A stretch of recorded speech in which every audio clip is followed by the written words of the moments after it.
off the top of my head, Firestone comes with a 6,000 miles, a 6 months warranty, or a 12 months, 12-year warranty on all their parts, even the damn oil changes. But you know how they'll fix something and that'll be covered, but then something else will happen. I'm not sure whether he was saying something else happened or the same thing was having issues. Like I tell my mom, call me on the telephone. Call me and have me talk to the person. Right. And that's what I was thinking. I was like, I should have told him you need to call down there and just fuss and raise hell, because that's how you got to do things. You need to know what you're talking about, because they may be trying to run a game. Yeah, that's true too. Call me on the telephone. I know how to fix it. I ain't gonna fix it, but I know how to fix it. Call me on the telephone. Right. Because that means it's a chance I could call y'all didn't diagnose for the first time. So I paid the $7 for y'all to get a guaranteed fix. Right. And now this happened. Right. Or pay good hard money to try to fix something, and now something else is broken or the same thing is broken. It's gonna cost you more money. Right. Because watch this.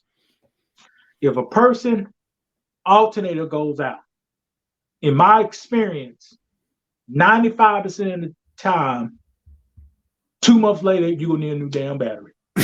Yes, I've been there. Because while your alternator was going out, it was fucking that battery up. Right. I've had that happen to me. Like, the battery died. Dang, the battery's dead. Let me get a new battery. I get a new battery. Next thing you know, a week or two later, the battery dead again. Then I got to replace the alternator or the starter or whatever. And that was a real issue to start with. Well, I'm not gonna say it was the real issue, but that needed to be addressed too, because it's going to just keep causing your battery to go out quick. If your alternator go out, because how alternator works, it's a generator. So when your car is running, they say, okay, I'm going to charge the battery up a little bit, and I'm going to run your electrical opponents.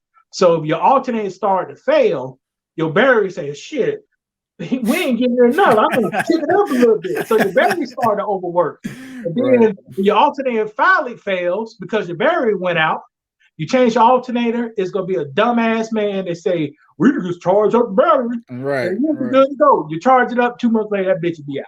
Right. I've done that. I've been driving 70 miles an hour and they say, no, whoo, all the power go off. I'll be like, oh, but that's what it is. The alternator is having an issue, and I didn't really realize what an alternator does. So I'm glad you broke that down. Just because, just don't know. And with new cars now, the old way they used to do alternators, you can't do this anymore. They used to test the alternator or battery by disconnecting your battery while your car's running, and your car supposed to stay on. Really? But that don't work anymore. That don't work. That's from the old cars. Because remember, if you disconnect the battery, remember the alternator is trying to run all your electrical stuff. Okay, and that's what I was about to say. That cars nowadays, they got all the computers and stuff inside. They looking. They constantly, they talking to each other. Hey, what you doing over here? What you doing over here? And all that talking is about to fuck something up. That's what's about to happen.